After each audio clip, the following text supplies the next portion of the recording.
montagne est en train de descendre. C'est un moment où on ne sait pas.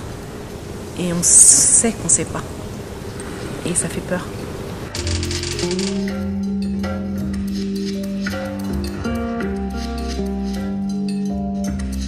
Ça rejoint toutes les questions essentielles et fondamentales que je me pose en tant que personne.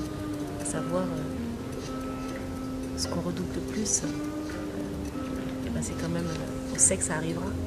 Et la question, c'est pas pourquoi ça arrivera, c'est comment, dans ma vie, comment de mon vivant, je prépare ces moments-là. Comment de mon vivant, je fais en sorte que ce temps d'inertie soit un temps que j'accueille. Et ça, c'est à travers mes actions, c'est à travers tout ce qu'on met en place, c'est à travers tout ce qu'on défend. À chaque fois, on est au bord de quelque chose et il faut y aller. Révélation intérieure et aujourd'hui schizomètre pas trop, c'est construit comme ça. On ne sait pas, mais on y va. Et c'est quand on y est en fait qu'on se rend compte de ce qui se passe.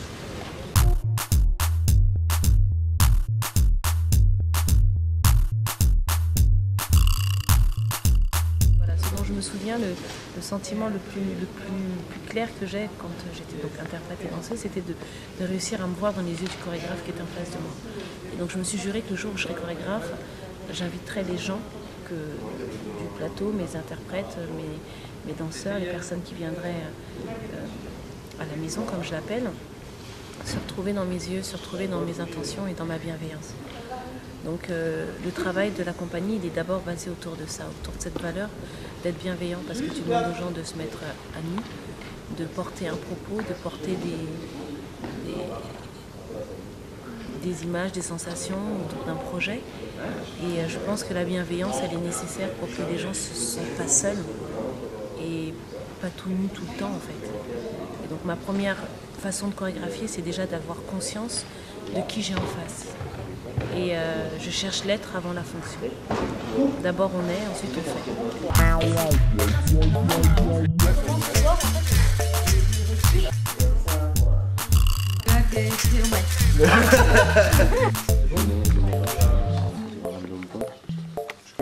Déjà, j'ai rencontré des gens incroyables. Et en rencontrant ces gens incroyables, j'ai découvert des choses qui ne sont pas forcément visibles, mais qui, moi, me donnaient envie de mettre en lumière. Et du coup, on fait un travail de mise en lumière. Très humblement, on révèle ensemble les potentiels, on cherche comment les mettre en valeur. Et une fois que c'est là, on pose le cadre pour que ça existe et pour que ce soit accessible à tous, mais surtout que ce soit juste dans le cheminement de mon interprète ou dans le cheminement de mon danseur. 7 et 8 et 1 et 2 et 3 et 4 et 5 et 6 et 7 et 8 et 1.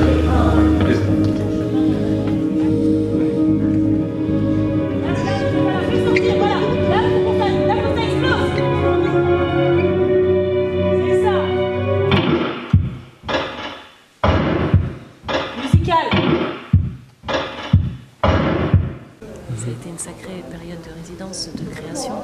J'ai invité Saïdo parce que c'est un endroit où il fallait que je l'invite.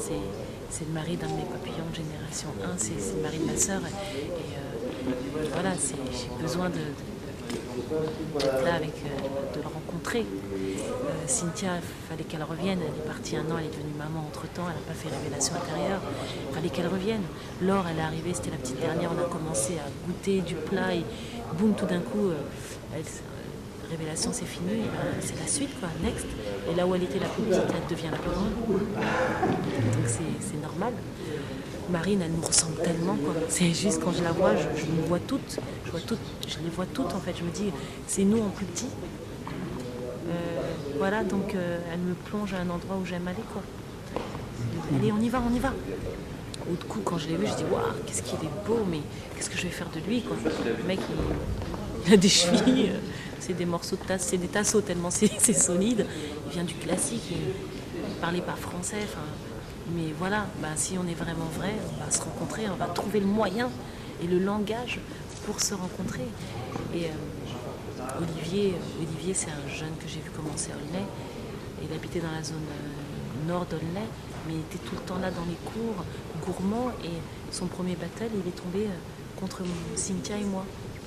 Et il a mis sa vie dans ce battle.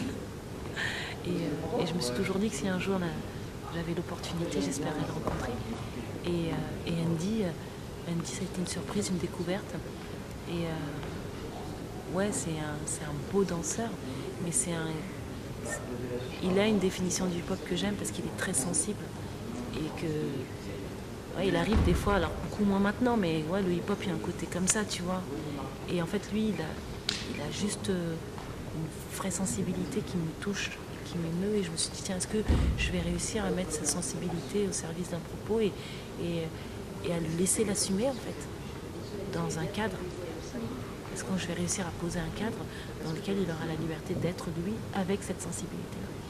Donc cette équipe-là, ouais, elle m'est chère. Il faut attendre un tout petit peu, juste un peu avant le changement musical. Là, vous allez voir, c'était un peu tard. C'est de prolonger à chaque fois les gestes.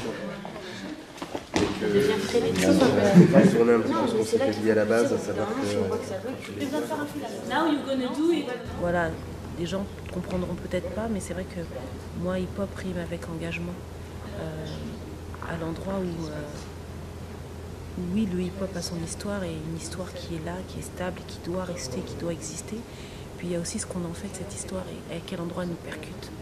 1, 2, 3, 4.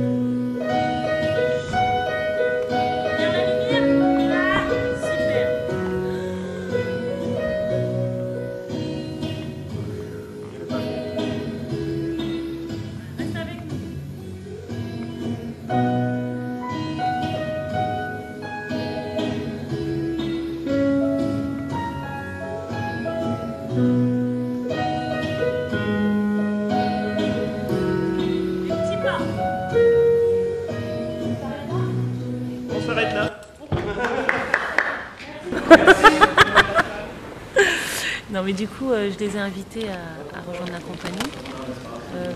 Parce que déjà quand ils ont été au stage, je les ai vus. Et j'ai vu qu'ils avaient envie d'aller plus loin. Et donc j'avais envie de les inviter, qu'on aille plus loin ensemble, à travers justement cette question de la norme. Est-ce que c'est normal d'être sur une deuxième pièce, d'avoir 8 personnes alors que tu n'as pas beaucoup de moyens? Est-ce que c'est normal d'inviter des gens pas pros qui sont en voie de professionnalisation sur un plancher alors que toi-même tu es en danger? Et tout ça en fait ça me parle, c'est-à-dire que ouais, c'est peut-être pas normal, mais moi j'y crois. J'y crois. Et j'y crois comme je me dis que ouais, eux ils sont jeunes, ils viennent à la maison. La maison, on fait des spectacles. Les gens qui croient en ça vont programmer ces spectacles. Enfin, il y a un lien, un vrai lien qui pour moi est cohérent et qui doit se faire. C'est-à-dire que ouais, je pourrais rester sur ma zone de confort, prendre des pros, des noms et être programmé dans des festivals, n'avoir rien à dire et faire du boum boum tchak. Mais ça ne va pas avec ce que j'ai envie de dire et ce que j'ai envie de défendre. Et inviter des gens extérieurs dans la compagnie, partager avec eux les valeurs et ce en quoi je crois, c'est aussi leur dire à eux demain qui seront chorégraphes que ça doit exister pour ceux qui arrivent. Et la meilleure façon de leur dire ça, c'est de leur faire le vivre, de le partager.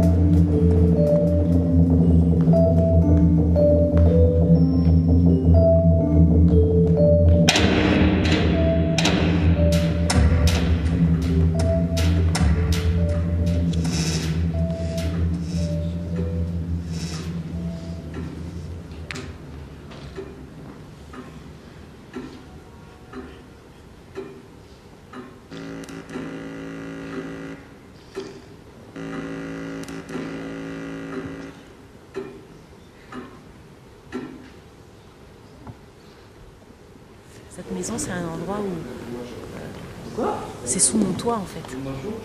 Voilà, c'est mon toit. Cette maison, c'est mon toit. S'il n'y a pas de toit, il n'y a pas de maison.